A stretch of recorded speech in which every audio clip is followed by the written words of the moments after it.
इह घोरे कलौ प्रायो जीवश्चासुरतां गतः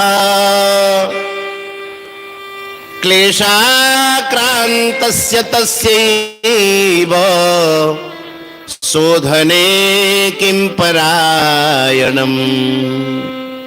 यह घोर कली काल रे प्राय जीव माने आसुरी स्वभाव को प्राप्त हो गए। प्राय मनुष्य असुर स्वभाव रह गला। देखो आम मान कि असुर कहले भल लगुनि ना आमको। असुर नाटी तो भल लगुनि किंतु प्राय लोक मानकर स्वभाव असुर भली। असुर क्या कहवा? असुर शब्दर व्याख्या करने को हेले असुषु प्राणेषु रमन्ते इति असुराः। जो मानक मनरे केवल यही भावना रहुची मु सुखी हो जाए, सारा संसार बरम दुखी थाउ किंतु मु कौन सी प्रकार सुखी हो जाए जानी बजे सही हेला असुर। आम ओडिया भाषा रे बड़ सुंदर प्रवाद अच्छी, आपे बंचिले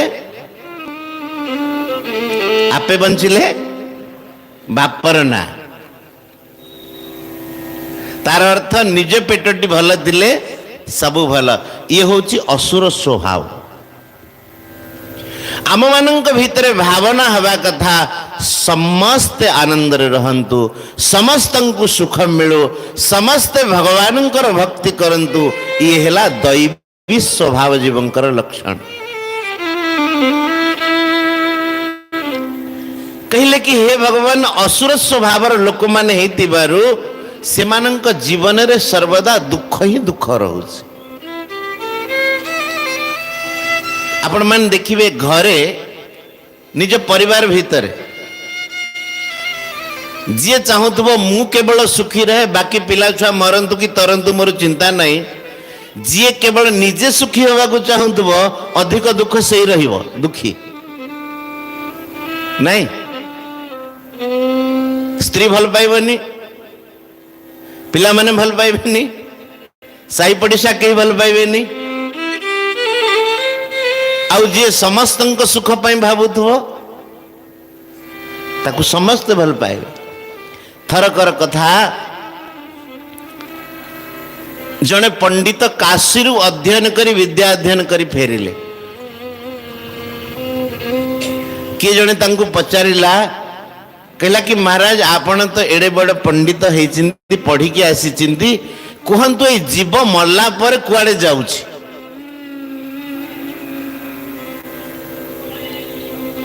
पंडित कहले सबु कथा पढ़ी कि मु आसीची किंतु जीव मरला पर कुआडे जाउछि ए कथा तो मु पढ़ीनी। आपण पढ़िचिंती कि? पंडित कहले मु पढ़ीनी। ता पर दिन पुणी जेमती पोथी पत्र धरिकी मुंडे की आसी थिले काशी रु फेरिकी ता पर दिन पुणी आउ थरे काशी जीवा को बाहरले। कहले जाई कि आउ थरे पढ़ी के आसीबी जीव मला पर कुआडे जाउछि जानिबा पे।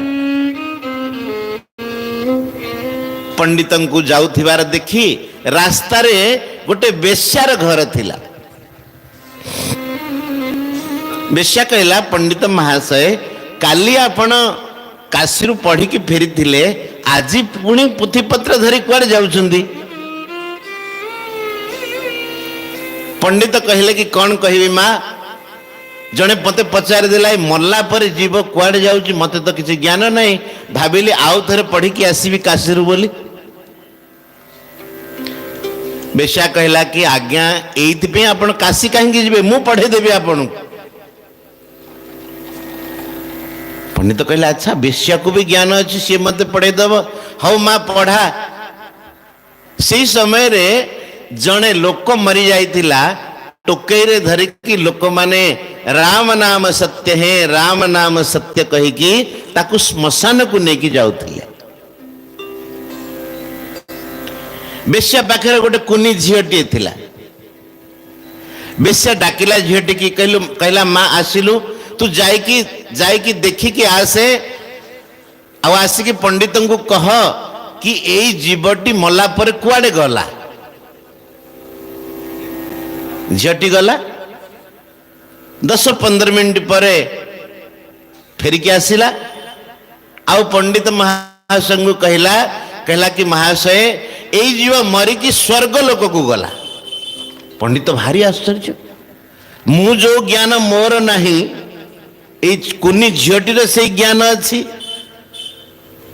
एतिक आउ जड़े सेपटू मरी जाइथिला जड़े लोक ताकू नेकी जाउथिले श्मशान को राम नाम सत्य कहीकि बेश्या पटेला गलु माँ देखिक आसबू यही लोकटा मरिकी कुआडे गला।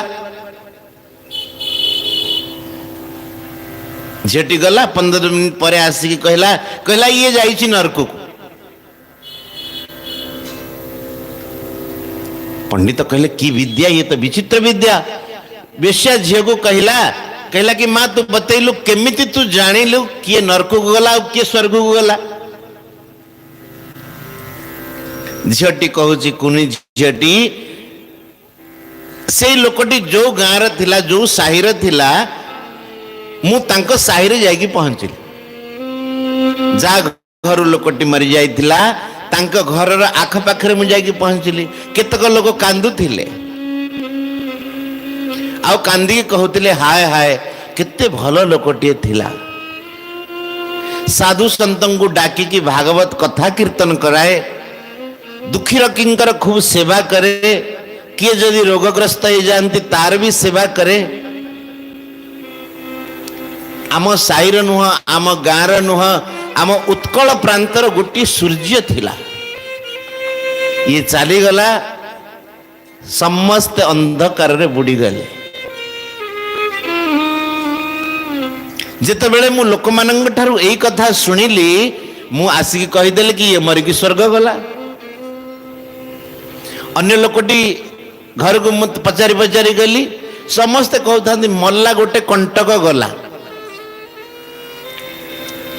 एमिति गोटे लोक थिला जे आता नारे कली लगे दिए,